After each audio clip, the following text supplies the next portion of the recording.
Artinya harus ada TKDN plus BMP. Nah, problemnya Bapak itu kadang-kadang sulit menentukan siapa barang-barang yang sudah ada BMP-nya. Ya. Kalau udah begitu, Bapak mesti buka lagi ke menperin.go.id. Ya.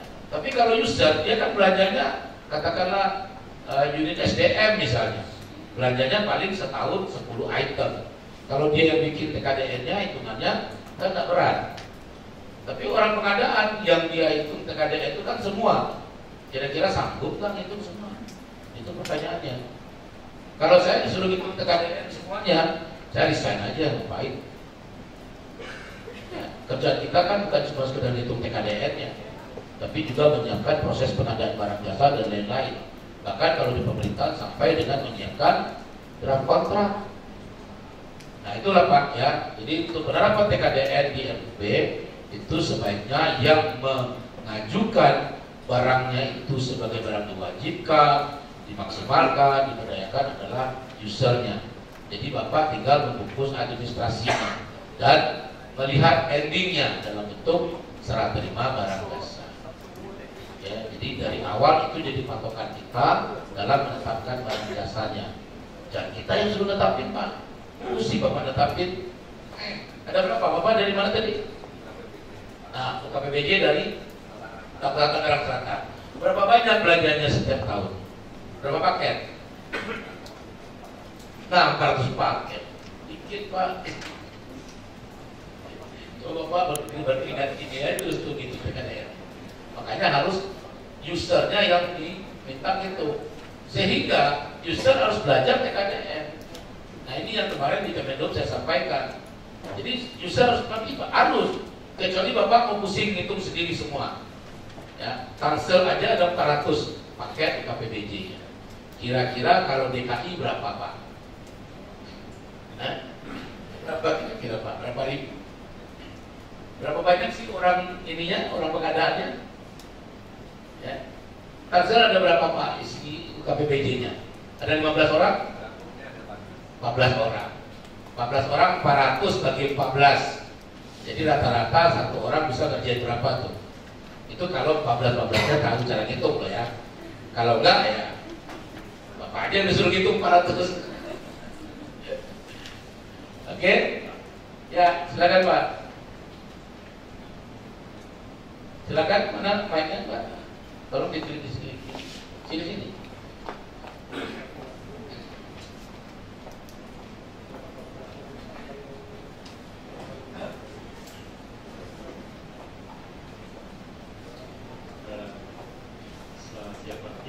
Ya, silakan Pak. Saya Dede Pak dari Jasa Cipta 2. Saya mau menanyakan kalau dalam proses pengadaan kan wajib PKD semua ya Pak ya? Ya. Termasuk material apapun di dalamnya itu harus PKD. Ya. Misalnya ada proyek pengadaan sistem pendingin misalnya, Ya. di mana ada komponen utama dengan nilainya itu misalnya 50% dari nilai proyek Pak, Ya. atau 70% lah gitu ya. Ya. Kemudian ada perintilan Pak, misalnya itemnya itu bisa 200 item gitu ya. Ya. Nah di mana ini contoh kecilnya aja misalnya kita butuh komponen tahanan atau elko segala macam lah misalnya gitu ya. Di mana butuhnya itu cuma 1-2, nilainya itu cuma Rp500 nilainya, kemudian 1.000 gitu ya. Boleh nggak ngambil kebijakan begini Pak? Jadi yang diwajibkan TKDN itu misalnya pertama dari sisi harga. Kalau komponen utamanya itu nilainya misalnya 60% itu wajib TKDN. Atau ya jadi dari sisi harga komponen atau material yang itu, jadi yang perintilan yang kecil yang sedikit itu mungkin bisa diabaikan. Boleh nggak mengambil kebijakan seperti itu? Terima kasih. Ya. Jadi kita masuk ke kasusnya Pak. Tadi pengadaan kuler. Produk intinya impor berarti ini ya? Iya. Berapa harganya kira-kira? 1M. 1M. Untuk supportingnya, ya, ini kan harus dipasang nih. Nggak mungkin ditaruh nyala sendiri tinggal colok kan nggak mungkin. Harus di customize. Berapa biaya customize-nya? 300 juta. Jadi total 1,3 loh. Dari ketika Bapak membuat perencanaan, Bapak harus hitung. Ini udah pasti TKDN-nya 0. Ini yang bisa dihitung TKDN-nya. Ya, 300 kalau dibantu ngitung Pak ya, 300 bagi 1,3 itu berapa persen Pak? Ayo, berapa Pak? 2, berapa nih? 20 berapa? 23%. 23 ya. Jadi perkiraannya dia mencapai maksimal 23%. Betul. Ya. Berarti posisinya ada di barang dimaksimalkan. Ya. Jadi dengan supporting produk ini kan nanti Bapak breakdown nih ya, breakdown 1, 2, 3, 4, 5, 6. Ya. Dari barang supporting ini kira-kira ada nggak barang impornya? Ada Pak. Ada. Misalnya ada. Ya. Berapa nilainya? Misalnya 50 juta lah Pak. 50 juta. Total semua ya? Ya, dari 300 itu 50 itu impor. 50-nya impor. Ya. Jadi ada di sini impor lagi 50 juta. Itu udah semua tuh. Udah semua kan? Ya. Berarti di sini posisinya menjadi 250 dibagi 1,3. Jadi kurang 19% ya. Ya kan? Ya, 19,2. Nah, ini yang aman. Yang aman Bapak masukin kemana? Dimaksimalkan atau diberdayakan? Paling aman diberdayakan. Lebihnya bonusnya Bapak. Kalau Bapak masuk barang dimaksimalkan, tahu-tahu diturun lagi, ini jadi temuan audit nanti. Dan ini merugikan ke penyedia. Kenapa? Karena selisihnya akan dikenakan denda ke penyedia. Jadi teknik-teknik seperti ini Bapak harus pahami dari awal. Makanya ini jangan Bapak yang ngerjain sebagai orang pengadaan. Pusing Pak.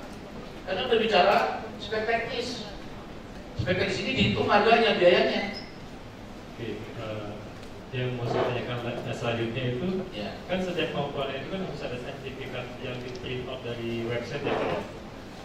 Tidak harus Oh, Pak. tidak harus ya? Kalau tenaga kerja gimana ngeprintnya? Ya. Yang bisa. Jadi sertifikat itu hanya diwajibkan kalau Bapak membeli produk jadi, produk yang langsung pakai. Ya, ya. Ya. Kalau ini kan Bapak produknya langsung pakai, dan itu bukan produk inti. Produk intinya kan tadi yang impor. Makanya supaya aman Bapak dengan kondisi maksimalnya cuma bisa sampai 19, dimasukkan dia ke barang diberdayakan. Jadi kalau seandainya ini turunnya nggak banyak Pak. Kalau 19% sejelek-jeleknya turunnya kan setengahnya. Setengahnya masih 10%. Masuk kategori barang diberdayakan. Dan ini harus dihitung dari awal oleh user Pak. Jangan Bapak yang hitung. Bapak bantu hitung boleh, tapi jangan Bapak yang hitung. Kenapa? Tanggung jawab pengguna TKDN itu ada di user, bukan di Bapak. Kan disebutkan pengguna barang jasa yang wajib menerapkan TKDN itu, bukan unit pengadaan. Ingat loh Pak, jangan tanggung jawab orang diambil semua. Betul Pak. Ya. Cukup hitung-hitungannya aja Pak ya? Ya, Jadi itu evidence sertifikat untuk setiap barang yang harus TKDN itu tidak perlu. kalau barang customisasi tidak perlu. Yang perlu itu kalau Bapak beli barang langsung, misalnya Bapak beli air tadi itu, beli ini nih, ya, spidol. Nah, spidol ini kan produk yang sudah umum dan banyak dipakai orang. Nah, produk ini yang Bapak lihat ada nggak sertifikatnya di Kemenperin. Kalau nggak ada sertifikat TKDN-nya, ya udah nggak apa-apa. Bisa dihitung, bisa. Tapi ribet Pak, harus dihitung satu-satu komponennya.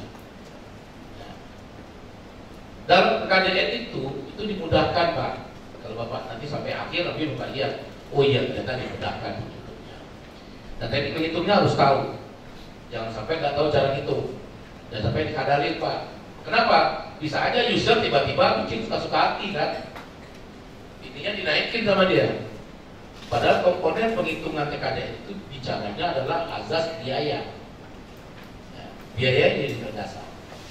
Jadi biaya, makanya saya tadi hitungnya kan gampang hitung ini Pak.